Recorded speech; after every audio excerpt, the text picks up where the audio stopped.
నమస్తే, welcome to Sakshi cinema. నేను మీ కృష్ణబాల. నటి big boss fame Ashu Reddy వివాదం రోజుకో కొత్త మలుపు తిరుగుతుంది. ఓ ఎన్ఆర్ఐ నుంచి 9,50,00,000 రూపాయలు తీసుకొని మోసం చేసిందని ఈమెపై హైదరాబాద్ CCSలో కేసు నమోదు చేశారు. నిజాలు తెలుసుకోకుండా వాటిని ప్రసారం చేస్తే చట్టపరమైన చర్యలు తీసుకుంటానని అశు తొలుత స్పందించింది. ఈమె తండ్రి వెంకటకృష్ణారెడ్డి ఇవన్నీ ఆరోపణలని కొట్టిపారేశారు. అబ్బాయికి ఆల్రెడీ పెళ్లై విడాకులు తీసుకున్నాడని, ధర్మేంద్ర కుటుంబంపై కాల్మనీ కేసు కూడా ఉందని సంచలన నిజాలు బయటపెట్టారు. వీరిద్దరిలో ఎవరు రైట్ ఎవరు రాంగ్ అని అంతా అనుకుంటున్న టైంలో అశు రెడ్డి పేరిట ఓ ఆడియో బయటకొచ్చింది. తీసుకున్న డబ్బులో 1,50,00,000 రూపాయలని మే నెలలో తిరిగిచ్చేస్తానని, మిగతా డబ్బు మాత్రం తాను జీవితంలో స్థిరపడినప్పుడు తన దగ్గరున్నప్పుడు ఇస్తానని సదరు ఆడియోలో అశు రెడ్డి చెప్పింది.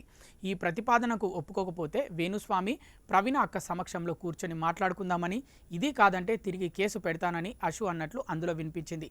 ఈ కేసులో భాగంగానే అశు రెడ్డి తెలంగాణ హైకోర్టుని కూడా ఆశ్రయించింది.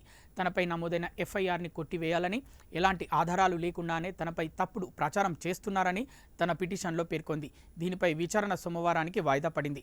మరోవైపు అశు రెడ్డి బాధితుడు ధర్మేంద్రకు సంబంధించిన ఆడియో ఒకటి వైరల్ అవుతుంది. ఇందులో ధర్మేంద్ర మాట్లాడుతూ 2 నెలల క్రితమే ఆమెపై ఫిర్యాదు చేశాం, అంతా ఇన్వెస్టిగేట్ చేసిన తర్వాతే ఈ నెల 20న పోలీసులు FIR ఫైల్ చేశారు.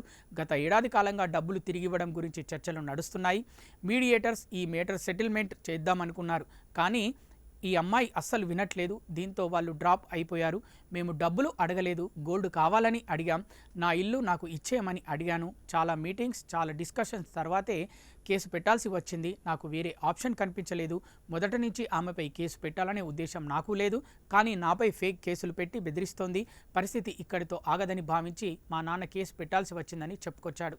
పెళ్లి చేసుకుంటానని నమ్మించి గత 2 ఏళ్లలో బంగారం, ఫ్లాట్ నాతో కొనిపించింది. దీనికోసం నేను అప్పు చేయడంతో పాటు తెలిసిన వాళ్ళ దగ్గర కూడా డబ్బులు తీసుకున్నానని చెప్పాడు. పెళ్లి చేసుకోవడం ఇష్టం లేదని చెప్పేసరికి నేను ఇచ్చిన డబ్బులు, ఆస్తులు తిరిగి ఇవ్వాలని అడిగితే మొదట ఇస్తానని చెప్పి ఆ తర్వాత ఏమి చేసుకుంటావో చేసుకో అంటూ బెదిరించింది. నేను ఇచ్చిన ప్రతి రూపాయికి ఆధారాలు ఉన్నాయి. ఆ అన్ని డాక్యుమెంట్స్ పోలీసులకు అందజేశాం. పోలీసులు కూడా ఆధారాలను పరిశీలించిన తర్వాతే కేసు నమోదు చేశారు.